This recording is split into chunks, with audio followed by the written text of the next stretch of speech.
Hello friends, in our earlier lecture we have studied how a PN junction diode can be used as a half wave rectifier and how it can be used as a full wave rectifier.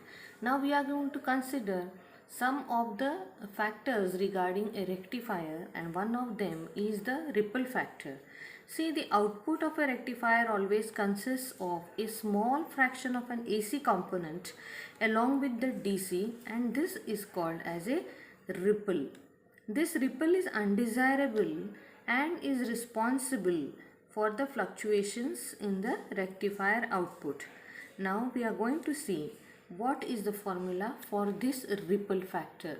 So the formula for the ripple factor is equal to RMS value. RMS means root mean square value of AC component divided by the value of the DC component. A smaller ripple means that the rectifier is more effective. So this ratio is called as the ripple factor. Now how do we remove this ripple factor? This ripple factor is removed by means of a circuit which is called as a filter circuit. Usually a filter circuit consists of a combination of a resistance and a capacitor. So the output of the rectifier is connected to the RC combination, and this combination is called as a filter circuit. You can see in this diagram that this rectifier and the output is connected via this condenser C, and you see the polarity of the condenser along with the load resistance. Then the output is a DC, a plain DC. So this usually before entering into the filter circuit, the output of a rectifier is in the form of pulses. The output is unidirectional, but it does not have a steady value. It keeps on fluctuating, and therefore we use this particular filter circuit. Now as shown in the diagram, we see that the pulsating DC output voltage is like this. The pulsating DC output voltage of a rectifier output is applied across the capacitor. As the voltage across the capacitor goes on increasing, the capacitor gets charged to the point A and supplies current to the load resistance. At the end of the quarter cycle, the capacitor gets charged to the peak voltage and as Vp, and now the rectified output voltage. Now this rectified output voltage begins to decrease, so that the capacitor starts discharging through the load resistance and the voltage across it begins to drop. The voltage across the load increases only slightly up to the point B, because the next voltage peak recharges the capacitor immediately. So this process is repeated again and again, and the output voltage waveform takes the form as shown here. Okay, so this output is as shown in the figure. In this section now, we are going to study some of the types of diodes that are used in our day-to-day purposes, and these diodes are the Zener diode, the photodiode, the solar cell or photovoltaic cell, the light emitting diode, or we call it as an LED, and we are going to study the construction, working and uses of all these diodes one by one. Let us study this diode, which is called as a photodiode. Basically, the photodiode is a diode which converts the light energy, as the name suggests, it converts the light energy into electrical energy. Basically, any device which converts one form of the energy into the other is called as a transducer. So we can consider this type of the photodiode as a transducer. What is the construction of a photodiode? You can see that this photodiode consists of, as usual, a p-type semiconductor region and the n-type semiconductor region.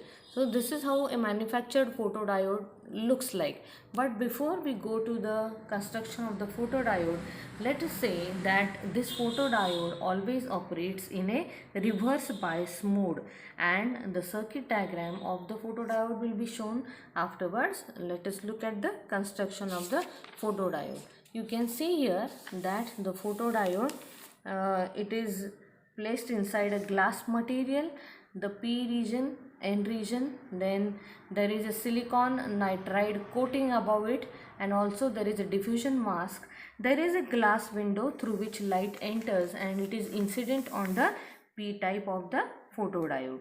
So when the junction of the photodiode is exposed to light, then and then only it starts working. So it is very essential that light should fall on the window of the photodiode. What is the working of the photodiode? When a PN junction diode is reverse biased, a reverse saturation current flows through the junction. So the magnitude of this current is constant for a certain range of reverse bias voltages. This current is due to minority charge carriers, as we have already seen in our earlier section in the PN junction diode. The reverse current depends only on the concentration of the minority carriers and not on the applied voltage.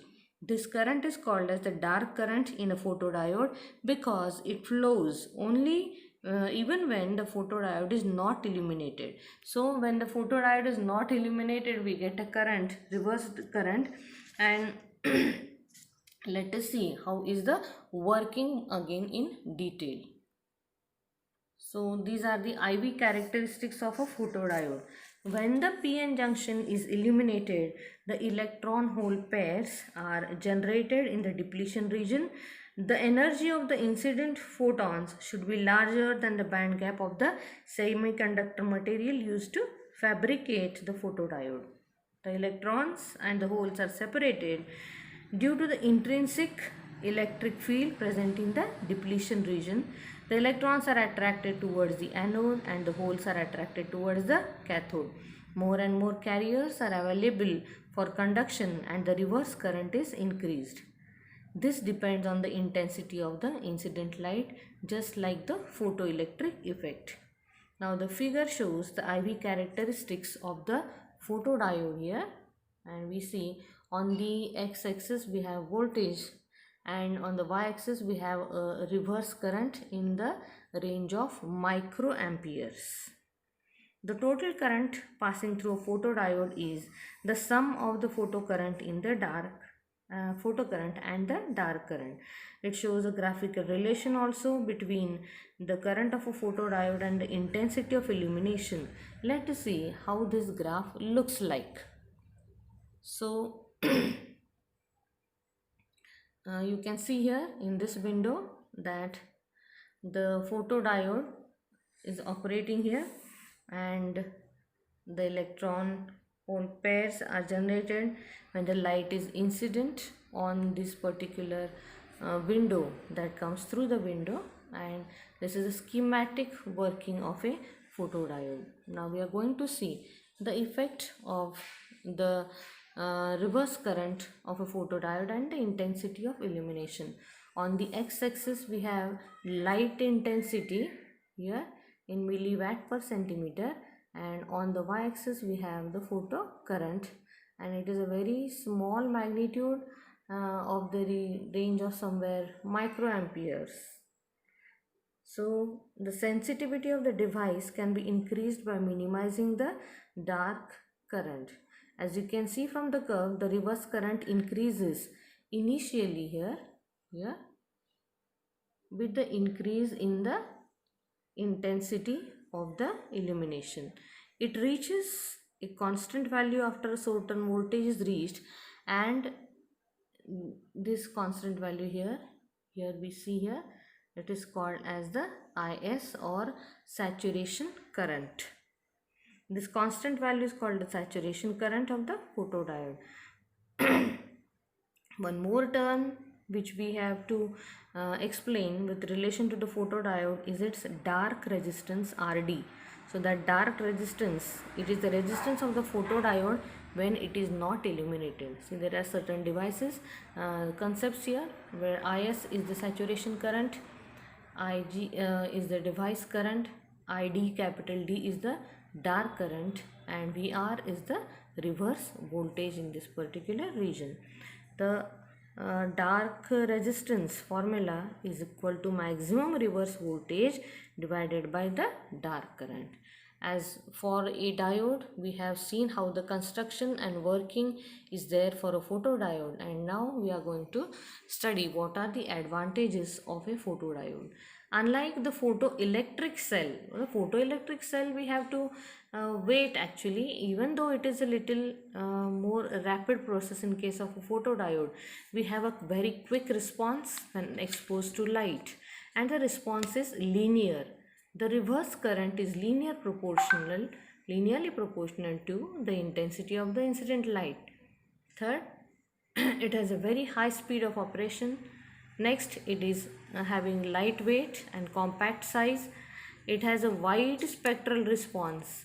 For example, the photodiodes made from silicon respond to radiation of wavelengths 190 nanometer, that is of the ultraviolet range, to 1100 nanometer, the infrared range. And moreover, the photodiodes are having a very relatively low cost as compared to the other diodes.